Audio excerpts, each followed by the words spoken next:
recently there was guidance from the Baha'i World Center, which is in Israel, the kind of governing body of the Baha'i world. And this the Baha'i World Center called for 114 youth conferences to be held around the world. At almost every corner of the world there were these youth conferences that were held.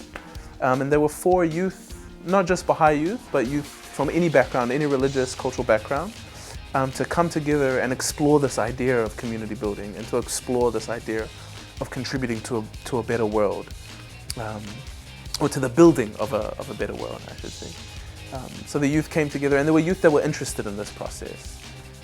And so in Auckland there was a conference, and the youth came together. I can't remember how many, I think there was almost 500 youth that came to the conference. And they came together, and there were workshops. We were split up into different groups. There were workshops and discussion groups and arts projects that were held to kind of share in a different, other than just verbal discussions, in a different form, the ideas that we were exploring.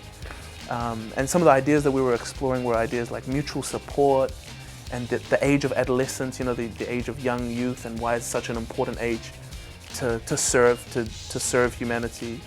So you spoke about this simultaneous growth, this balancing your life, your everyday life with service and all of this other stuff.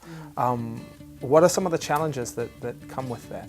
I guess there are a lot of perceived challenges. Like I think it's very easy to think, okay, these are different elements of my life.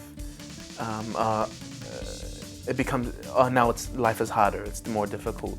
But I think one of the things that we discussed was this idea of service being central to one's life. And so, yes, there are very practical and very tangible ways to contribute to society. For example, being a junior youth animator, or painting over graffiti that may be painted over someone's fence and contributing to their environment by doing that. There are these tangible ways to contribute. But one thing that became quite clear is that service isn't something that's separate from our life.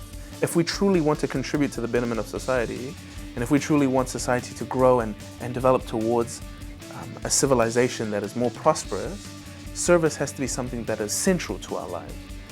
That comes back to, for example, stand-up, where stand-up comedy, I don't have stand-up comedy and service. I see my stand-up comedy as service. Service is central to that as well. That kind of came through when we were discussing that, this idea of integration, that we don't want to dichotomize the different elements of our life and say this is that, this is that, this is that, but rather try to see it as an integrated whole. That I know that I want to serve humanity. I love stand-up comedy and I want to be a stand-up comedian, but service doesn't leave that sphere. I want to contribute to society through this sphere that I'm doing also, and through my family. I'm married and I'm gonna have kids soon down the line. It's family life, but then it's also contributing to society in another way. I want to raise children who are loving and accepting of all people. You know, it's another contribution to society.